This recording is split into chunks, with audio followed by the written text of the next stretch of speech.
और अमेरिकी राष्ट्रपति डोनाल्ड ट्रंप जब भी आपे से बाहर होते हैं तो सीधे बम मारने की बात करते हैं।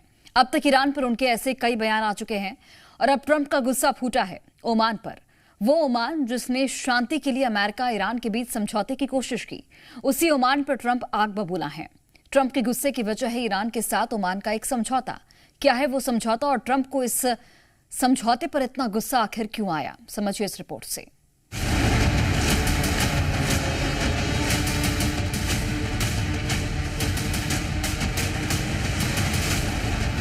स्ट्रेट ऑफ हॉर्मूज के पूर्वी शोर पर ईरान और उसके नीचे दक्षिणी हिस्से में ओमान।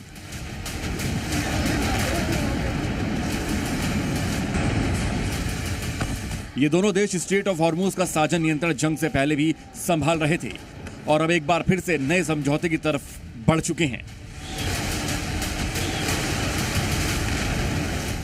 यही बात अमेरिकी राष्ट्रपति डोनाल्ड ट्रंप को खटक रही है।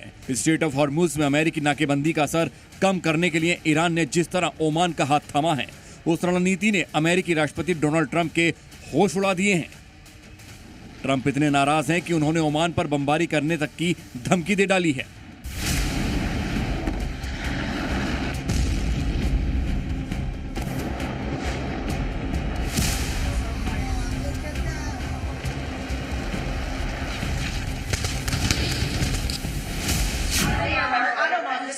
This morning you said you would bomb the S out of Oman if they got in the way of reopening the Strait of Hormuz.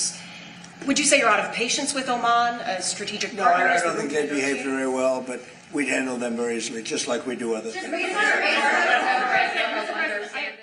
Oman के सुल्तान और प्रधानमंत्री तारिक अल सईद ने दरअसल पूरे जंग के दौरान तटस्थ रहने की कोशिश की। हालांकि अमेरिकी सैन्य अड्डा होने के चलते ईरान ने ओमान पर भी बमबारी की, लेकिन जवाबी हमले की बजाय तारिक अल सईद ने अमेरिका और ईरान के बीच शांति के लिए मध्यस्थता का रास्ता चुना।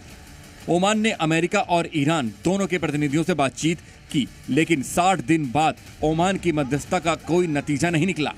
60 दिन का सीजफायर मूल शर्तों पर सहमति के बिना ही खत्म हो गया। इनमें बड़ा पेच स्ट्रेट ऑफ हॉर्मूज को लेकर फंसा।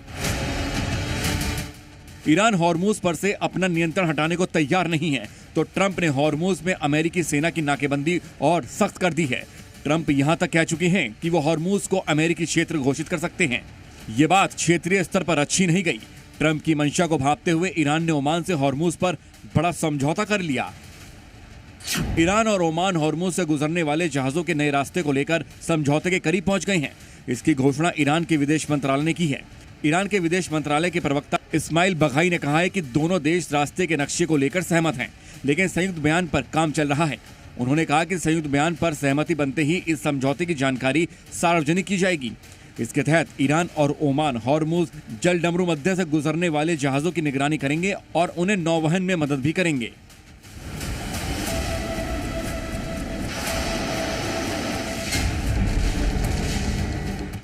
ओमान समझौते को लेकर जो बातें मीडिया रिपोर्ट्स में सामने आई हैं, उनके मुताबिक हॉर्मूज से गुजरने वाले जहाज फारस की खाड़ी से ईरान के तट के साथ उत्तरी रास्ते से अरब सागर की ओर गुजरेंगे और ओमान के तट से सटे दक्षिण रास्ते से अरब सागर से फारस की खाड़ी की ओर जाएंगे। युद्ध के पहले जहाज हॉर्मूज में प्रवेश या निकास के लिए किसी भी रास्ते का उपयोग कर सकते थे, लेकिन अमेरिका और ईरान की नाकेबंदी के बाद हालात बदल चुके हैं। ईरान हॉर्मूज पार करने के दौरान उत्तरी रास्ते का इस्तेमाल न करने वाले जहाजों पर से हमला कर रहा है।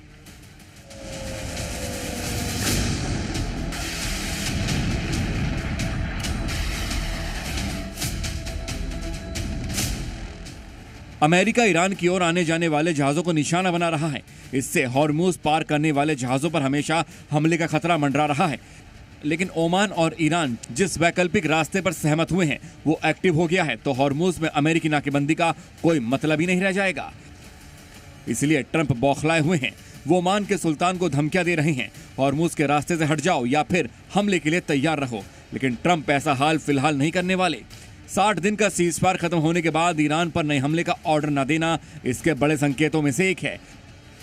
दरअसल ईरान जंग में ट्रंप अमेरिका का इतना नुकसान करा चुके हैं कि देश में ही उनके विरोधी ज्यादा हो गए हैं। ट्रंप की लोकप्रियता इतनी घटी है कि वो अमेरिकियों को समझा नहीं पाए कि इस जंग से वो हासिल क्या करना चाहते हैं।